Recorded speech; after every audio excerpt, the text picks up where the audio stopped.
Okay, we're here with Corbin Evans, and we're talking about foods that are available at the early part of the season in Pennsylvania and the Northeast. And of course, one of the wonders of the world is the strawberry. They say you have to wash all your fruits and vegetables. Why? What's on there? Is it just mud, or you can see there's some sand and some mud on the top of these, and you really should kind of give them a good, not a soak, but a quick splash in some cold water, and then lift them out of the water and let the sand settle or dirt settle, and put them in a colander to drain. A lot of times the dirt will settle up in the stems, which will take off anyway, but you don't want to have that mixed in with the fresh.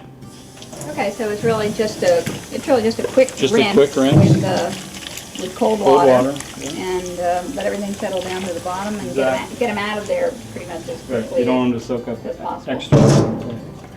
And toss and then right into the colander. We're talking about making jam today and making a strawberry shortcake. You can see all the dirt that's left in there. Wow, that's it's better in there than on the strawberry. Definitely. These strawberries are really pretty darn fresh, though. A lot of times when you're making jams, jellies, or when you're doing some baking with them, you can take strawberries that have started to wilt the second day or third day. A little bruise, as long as they're have a little bruise, exactly. as long as it's still a solid fruit and very usable. But a lot of times that's what might be available at a bargain price. Something that's the second day, or a lot of farmers will sell strawberry that's not really. This is pretty darn perfect looking strawberry. As a matter of fact, it's so perfect. I don't know. This is just testing to make sure that they're okay. And then you have this one that has a little spot on it. You can tell dull discoloration. It's not going to affect the flavor, but it's not going to be as perfect as that. And so it might not sell at the top price, but who cares? The flavor is still there. Perfect for jam or even for macerating, and what we're going to do for the shortcake. Macerating, what's that? Macerating is just allowing the juices of the fruit to come out with added sugar, so it kind of makes its own syrup, right? Which is good flavor. Well, I'm going to clean these strawberries, which involves de-stemming them. Really, that's really all there is to it. And then some of the ones that you have there in the bowl that you already worked on are sliced. I picked through and I found some of the ones we were talking about that were a little tender, maybe a little soft spot here and there, and I just stemmed them and cut them in half. I'm going to put them in a sauce pot with about 2.5 cups of strawberries, a cup of sugar, and we're going to let that cook down and make a little bit of jelly. I'm going to add some lemon juice, which will help the jelly set a little bit better. Do you have to use, with jelly, do you have to use pectin or something as a thickener? Or there's some fruits that definitely require pectin. Right. Some of the berries aren't, by the time you cook them down so much, they're just going to be I'm doing this backwards. That's why I'm the sous chef. Hey, one in, one out, right? To get it to thicken up, it just depends on how thick you want it. Some have natural pectin. I think blueberries have a lot of natural pectin, but like the raspberries, by the time they cook down and get that pectin out, you've wasted a lot of good flavor. And pectin is actually it's in, as you say, it comes from a lot of fruits. Mm-hmm. It's in apples is what they use commercially, I believe, to make natural fruit flavored fruit pectin. I think it's in the skin. I believe it is in the skin. So you have to, when you're working with apples, you throw a couple of the whole ones in. Yep, that's what I was going to say. Just throw them right in.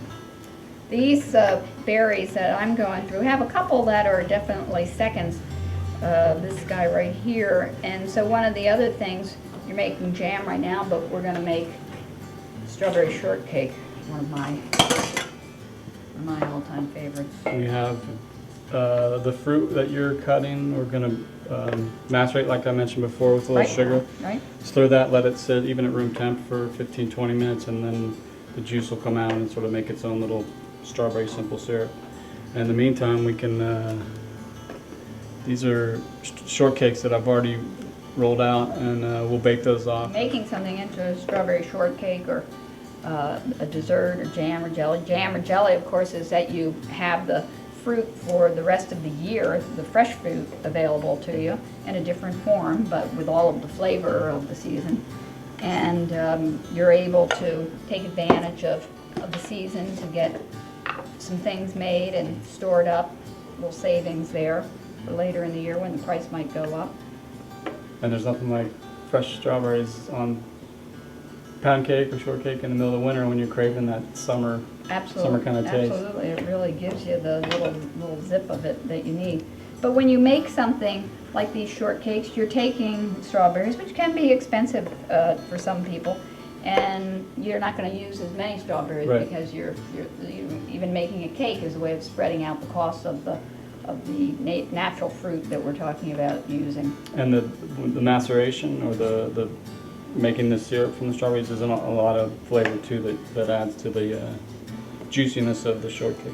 One thing I do when I make the shortcakes is I brush a little of the egg white on top, as opposed to a lot of people will melt butter or put heavy cream on top. Right. So it's just a lighter kind of thing that's going to shine them up, and then I'll just sprinkle a little sugar on top of each one. So you get a little kind of crispy golden, not a lot, just a sprinkle. Right. And then we're going to bake those for 12 minutes or so at a 425 degree up. The dough is actually Too complicated. it's easier than even you can imagine. We'll just do a small batch, which gave us about half dozen shortcakes. Just a cup of all-purpose unbleached flour. And then we're going to put a little bit of salt.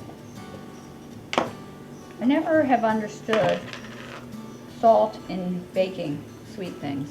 It seems It's kind of counterintuitive, I guess, but what it does do is helps bring out the flavors. So you're not going to taste salt so much as you're just going to taste a more rounded. I don't want to say. It's not going to make it sweet like a cake, but it's going to make the cake taste more dessert-like, I guess, because the sugar is going to taste better and then the dough will taste better. We're going to do about a half a tablespoon of baking powder. baking powder. Not baking soda. Not baking soda. Right, Not always in this. a, And then we're going to put a little sweetness. 2 tablespoons of sugar. certainly nothing wrong with using, should I be cutting these up into smaller pieces? You could, Make a- some of the big ones maybe if you want to slice them down a little Okay. bit. And then we're going to put a little sugar on those as well. Right. There's nothing wrong with using little sugar, a little honey, a little sweetener of all different kinds for all kinds of dishes. Brings out a lot of flavor and enhances the taste of a lot of things, and used in reasonable amounts. It's certainly, I've never heard of sugar being necessarily just plain out bad for you. You know, when the fruit's really ripe, you can use even less because you got a lot of natural sweetness from the fruit itself. Right. As you can see, the jam sugar is melted now and the juice is coming out from the strawberries. We're just going to simmer that for 10 minutes or so and let it thicken. Do you have to go out and buy those special little jars with the homey label? You don't have to if you're going to put it up, so you know, can it all the way for the winter. Right. You definitely have to have the proper jars and you have to do the proper method. If you're just going to make it and then, you know, like refrigerate it right away to eat, then you know you just put it in a container. You definitely, if you're going to keep it out at room temp in the pantry, you're going to have to use the proper jars and the proper canning method. I don't know if you've ever tried this. One thing I've done is, if you have a microwave and you're just doing a couple jars at a time, you fill the jar about a quarter way through with water and heat it on high for 10 minutes. And then pour off, you know, be careful, the jar's gonna be hot, pour off hot water, and as long as you use it while the jar is still warm, it's perfectly sterilized. But only, you know, you gotta do quantities. We're not gonna make a huge amount here. If you're canning a whole bunch, it's probably better to do The old-fashioned way way. where you boil the whole boil the jars and all get them all sterilized. So we've mixed the dry ingredients together. Yep. And then what I'm going to do, let me run and get the butter. We keep the butter in the freezer. The whole idea of the shortcake I'm doing it. Yes. is, and pastry in general, is to keep the fat cold so that when it bakes, the fat melts from the heat and produces steam, which helps leaven the cake, so they're going to be lighter and not as dense. Whereas if you use room temperature fat or you know, some kind of butter that's been out at room temp, you're going to melt the fat when it heats, which is going to give you a greasy, soggy kind of cake or biscuit, which is not the intention. Right. This is, yeah, unsalted. Unsalted. And we do that for baking mostly because you can't always control the amount of salt they put in salty butter, and it tends to be salty, but you can always, you know, adjust it in your recipe. At the supermarket nearby, they sell European style butter, which has sometimes is more of the unsalted butter, but really just they sell a generic version of sweetened and unsalted butter. So it's not it has to be, doesn't have to be some fancy butter that you get in some fancy store. It's just regular generic butter, especially when you're baking. It's all pretty much the same. And the idea is just use a little grater, cheese grater, a box grater, and by grating it in, it's cold, so it grates almost like cheese. This is a new one. I've never. This is, well, when you're I've making. I've always heard you take it and cut it into little pieces and put it in ice water. I think it's making big batches of biscuits. It's a lot easier to do this than to try to cut it in with a pastry cutter or 2 forks or whatever. So about a 1/4 cup. Pretty quick. And then just work that in with your hands. And you can feel that the butter's really cold. Your hands are warm, body temp is warm enough to start to melt the butter. You don't want to do that, so give it a couple, and then it looks all cut in nice, and I'm kind of squeezing it as I do it. And then we're going to do 1 yolk. I have the whites we'll save for the tops. And then we'll do just a little bit of light cream. You could use skim milk. I would stay away from because it's almost like water, but you don't need the full heavy cream. Just about a little less than half a cup. You could use whole milk, or you could use buttermilk. well, yeah, because you think of buttermilk and biscuits together. That would be a good taste with the strawberries. Yeah. I wonder if anybody ever makes this with goat milk. What that would taste like. I recently had goat butter, which was, you could taste, I made scrambled eggs with goat butter, and you could totally taste it. It was really delicious, and goat milk is better for you. And then you just take the wet, stir it in a little bit at a time, make sure it starts to gather into a ball.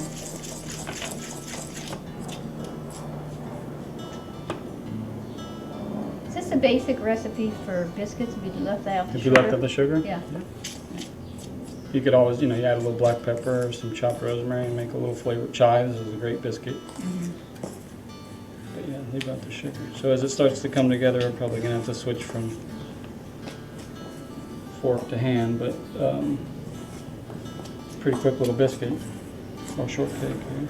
And it's still baking almost across the board where they're making something out of a Julia Child recipe or something that you've seen on TV, but with baking, the less handling of the dough. Right, to keep it tender. That's really what you want to Yeah, you don't want to overwork it at all.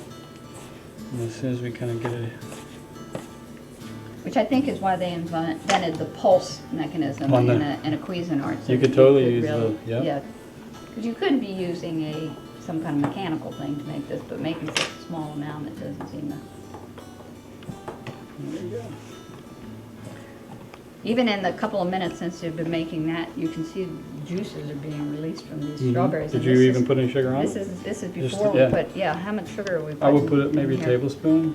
That's here. So that's sugar. About a tablespoon. And that's sprinkled on and then gently tossed together, and that's going to make maybe not even a tablespoon. Yeah, these guys are pretty juicy. Let's send it back. We're going with half a tablespoon. which I don't think is exactly equal to a teaspoon. No, half a tablespoon is not, 1.5. That's one of those common things that when you're baking, people say, oh, well, I don't have a tablespoon, I'll just use a teaspoon, I'll use 2 teaspoons, and then things don't come out the way you were hoping they'd come out. Well, that's the reason why. They're really good things. Actually, just roll it out and we'll put it on a sheet pan with a little parchment paper. Parchment paper. And using parchment paper, I like to use it because it means less cleanup. Always something that I'm looking for in cleaning.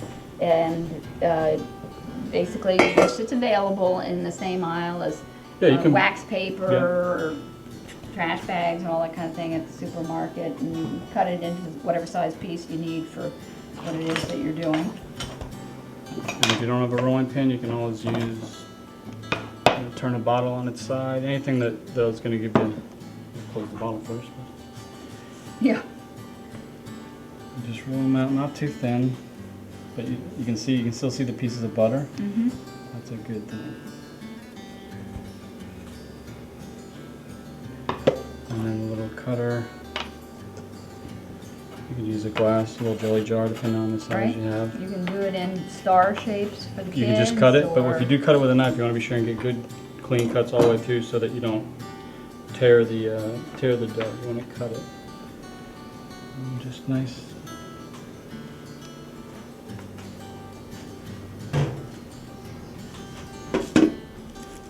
And the thing about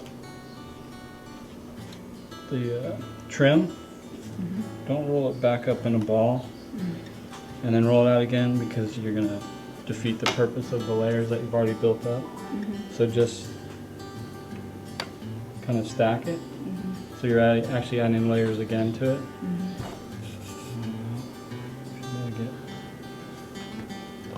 That was the part that when we used to make the biscuits with my mother, she would let us make them in a strange shape, so you bake them. The last one? And Yeah. take it and put it with a little sugar and cinnamon in the oven. There's and the make weird special. last shape. That is this is the Picasso. The abstract. Yes, shortcake. abstract.